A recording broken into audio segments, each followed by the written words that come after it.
Coming up next, we got some strange and stupid news stories.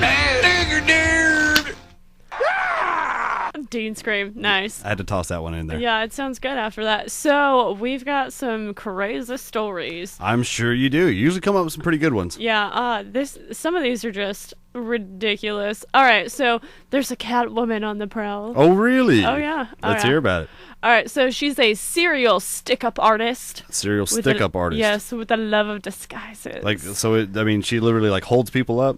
Yeah, kind of. Oh, well, you say you're talking about your strange, stupid, silly story, so I don't know, like, when you say stick up people, like, I really have no idea where... Yeah, well you'll find out. Okay, all right, let's hear it. Just hang out for a little bit. Just bear with me. Gotcha. Okay, so what she does is she loves her little cat mask, and she's been hitting the... Whoa, Oops, sorry about Dean that. scream. She's been hitting the East Village, and going into rather high-end shoe stores and holding them up and stealing shoes. But she, like, they have video surveillance of this, right? Right. She, like, comes in, and she's got her freaking disguise on already, so it's like... Is she wearing a full-blown Catwoman suit? No, she just has Just this, a like, mask. little mask on with a little, like, beret or something like that, and she just, like, steals her shoes. But, let's see here. According to the source... She's 5'6", 115 pounds, and she's described in a wanted poster of possibly being of Middle Eastern descent. They don't really know. But she hung out in the store for about 45 minutes before doing what she does, taking her shoes. And she is, like, literally, like, at gunpoint? I don't believe so. Oh, yeah.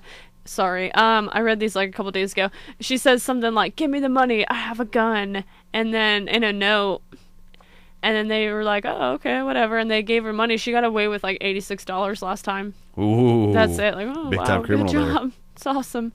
But that's pretty crazy.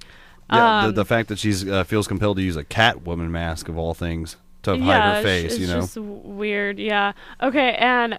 Speaking of people dressing up and acting crazy, we have a leprechaun. A leprechaun. Yeah, man.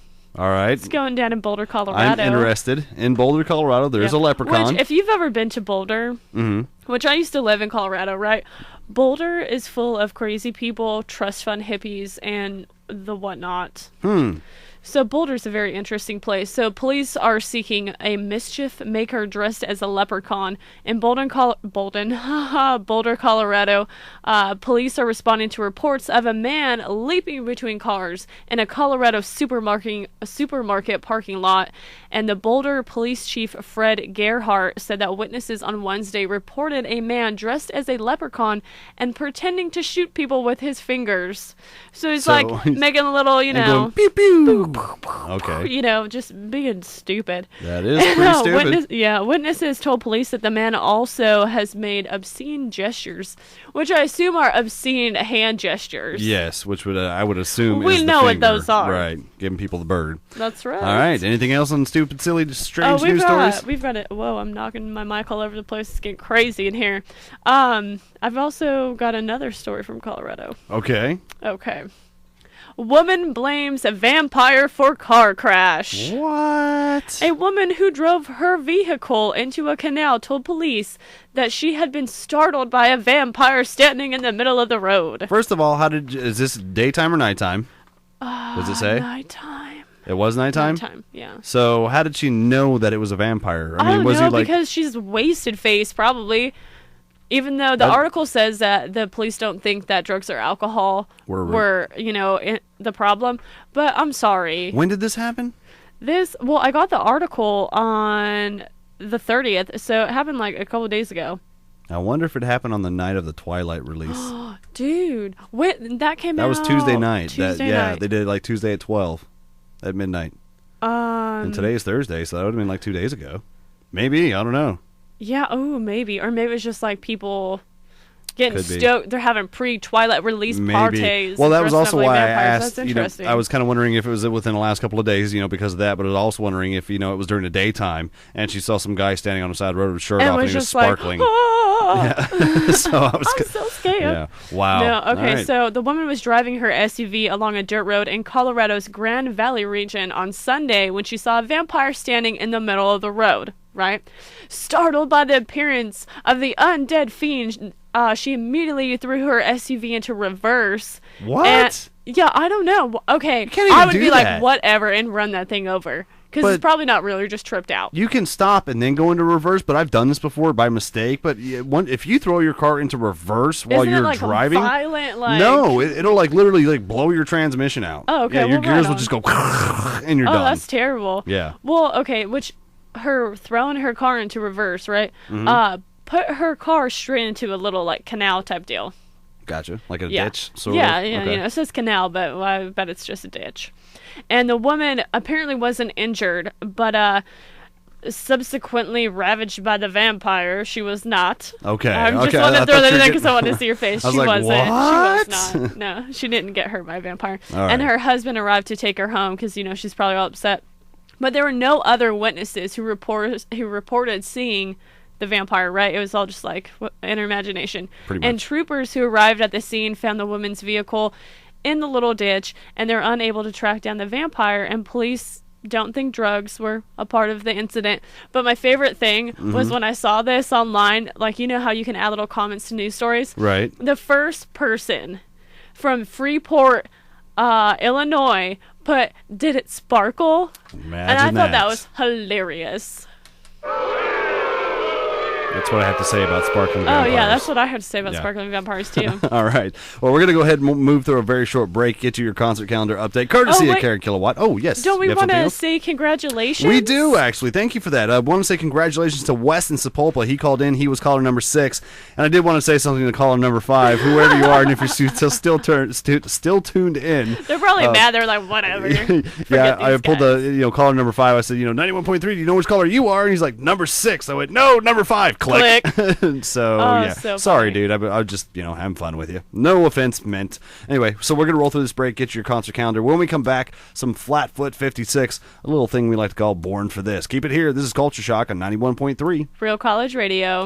Want to be on Culture Shock? Email us your story at cultureshock913@hotmail.com. You are listening to a show with a whole bunch of dignity and no tricky Ricky or KO. It's Culture Shock with Karen Killowatt and Turbo on 91.3. 91.3 FM, Real College Radio. You are listening to Culture Shock with me, Turbo. And me, Karen Killowatt. And now you will not be listening to Culture Shock with me, Turbo. Or me, Karen Killowatt. Because the show is over. That's right. Yeah, this is our last break. We're going to go ahead and get on out of here. We did want to point out a couple of things real quick. First of which is an exciting list of guests that we have on the show for the next several weeks. Next week, we're going to have Brian Perino. He's a director for the Tulsa School of Metaphysics, and he does dream interpretation. Mm-hmm. So we're going to, we're going to do a very in-depth interview with him on that. And then the following week, we have Clownvis Presley. Yeah. Yes, and if you don't know, Clownvis Presley is actually a friend of Turbo's. And you can find him on Facebook, Google search him, whatever. Clownvis Presley. He's a clown that dresses, like Elvis, or a Elvis clown. And he was on America's Got Talent last night. And they already have it up on YouTube. If you just search America's Got Talent and pull up their page for YouTube, and then within their page search Clownvis, you'll see the audition. And he gets in a fight with Sharon Osbourne. And he knocks Hilarious. on. He calls Piers Pierre. Yeah. And he even hacks on Howie pretty hard. Yeah, it's so funny. So go check out that clip. But check it out. I think you can find him on Facebook.com/Clownvis is probably what it is. I know he's on Twitter on Clownvis as well. But check it out. Actually, on my Facebook page, I have the link posted, the YouTube video posted. So Facebook.com/Turbo913. But more importantly, Facebook.com/RSU Radio. If you're not already friended up, you need to be. Go and like that page and keep up with everything current that's going on here at RSU Radio. We gave a prize pack, 2 prize packs away earlier today. We did. Online. So, but all they did was ask what my favorite food was, which it was pasta. And, if you had answered that, question correctly, you would have got a prize pack. So there's that. There's also on the RSU Facebook page a link for the Abbott Awards. That's right. The Absolute Best of Tulsa Awards are going down, and you can vote for them. You need to vote right now and vote for 91.3 because, we're awesome? We are awesome. We have every single genre of music you could ever want. We cover all the bases, and completely student run as well. Yeah. which is admirable well, in its own right. Completely student run, but we also have volunteers exactly, volunteers and student run. With the exception of our ops and general manager. Yeah. So I mean, they're the only paid people. All the rest of the entire staff, all the DJs, all volunteer and students. So anyway, yeah, we would love to be able to knock out commercial radio. Oh, that'd be so radical. Very cool. And then also, don't forget, we're still trying to acquire more people on Twitter. That's right. Culture Shock 913 on Twitter. That's right. Follow us. As always, it's been a good time. It has been a good time. Yeah, it was a fun show. Thanks again to Dr. Kevin Woller for coming in and talking with us. He was fantastic. Yeah, we're definitely going to have him on again in the future. He's fun. So, all right, cool. Well, tune in next week. You'll be hearing about our dream interpretation. Dreamentations, yeah. We'll have Brian Perino on again, who is the director of the Tulsa School of Metaphysics, and he'll do some dream interpretations for us. For now, check this one out. This is Me First and the Gimme Gimmes off of their album Love Their Country, On the Road Again. Stay tuned also. We got Tip Toasty and Rude Boy Radio coming your way. Thanks for tuning in. We'll catch you guys next week. This has been Culture Shock. I am Turbo. And I'm Karen Killowatt. We'll catch you guys next week.